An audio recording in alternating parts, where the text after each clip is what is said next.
Olá, paramos no quarto dia. Hoje chegamos ao quinto dia da prodigiosa Semana da Criação. O quinto dia, as coisas já vinham se encaixando dentro do estupendo projeto de configurar o planeta Terra. Havia coisas e até vida havia também. Mas nesse dia a vida como que passa a ser viva, dinâmica e sonora. A vida chegara ao planeta fazia 3 dias, porque a vida chegou no terceiro dia. O Sol apareceu no dia anterior. Faz bem lembrar que há luz sem vida, mas não há vida sem luz.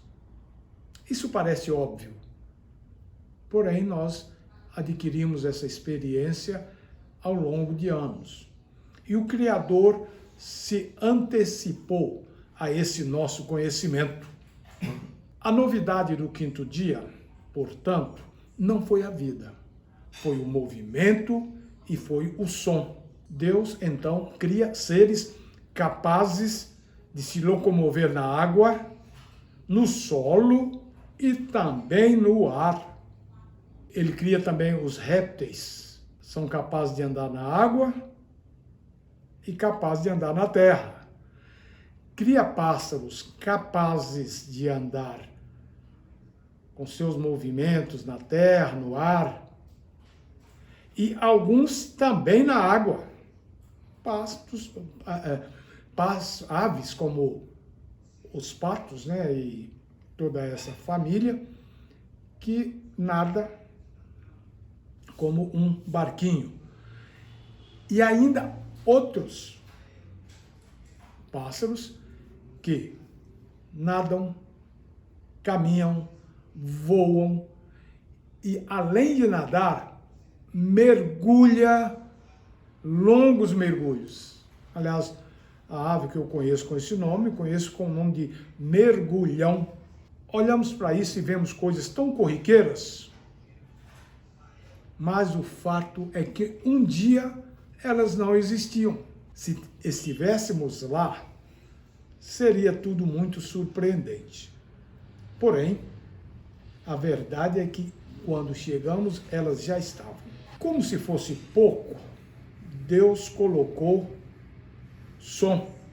Ele deu voz às aves. Pois é, parece assim simples, mas nós vamos ver no decorrer da conversa que não tem nada de simples. Foi preciso haver e houve um catalisador de energia. Não se cria energia, é bom ter isso em mente. Nós até podemos transformar, nós podemos até transformar um tipo de energia em outro, como já demonstramos no primeiro dia, quando falamos do efeito piezoelétrico, que transforma energia elétrica em energia acústica.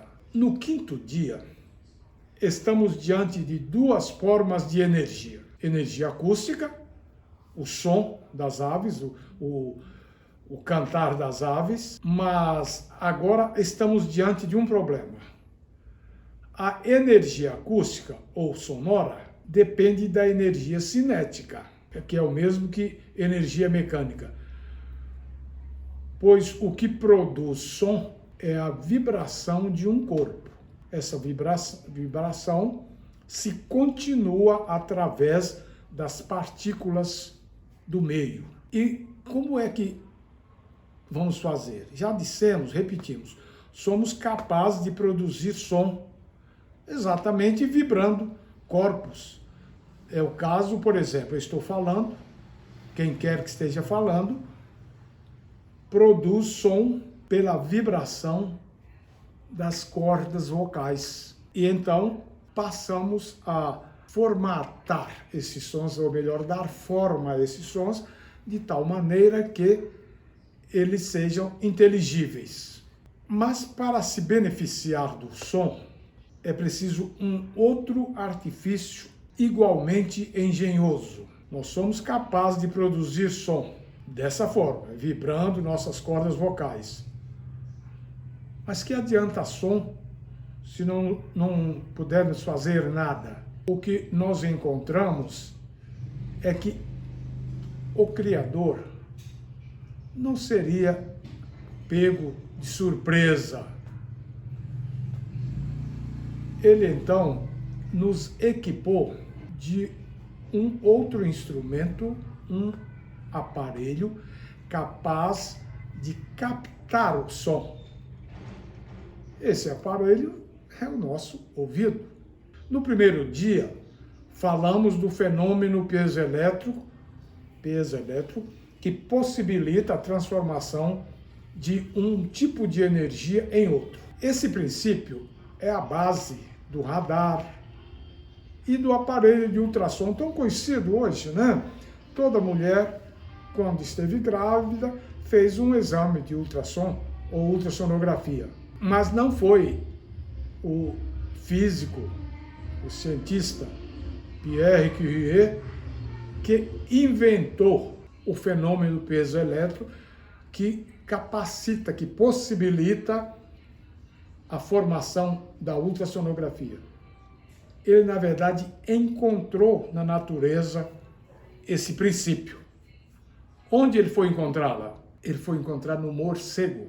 O morcego tem uma capacidade de audição muito maior do que a do homem, só comparável exatamente a esse aparelho sofisticado, muito aperfeiçoado, que é capaz de fazer exames. Na verdade, a audição do morcego é muito melhor do que a visão dele.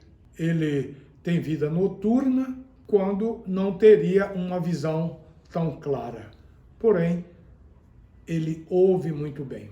Qualquer hipótese que pretender explicar esses fenômenos esbarra numa questão original, ou numa questão de originalidade. Pergunta-se como tudo começou. Apesar dessas incógnitas, a complexidade se torna ainda maior quando pensamos num fenômeno metafísico, que são os instintos. E desses, o instinto primordial, o primeiro, certamente é o instinto de viver. Os animais, incluindo o homem, não sabem explicar a vida, mas todos quiseram viver.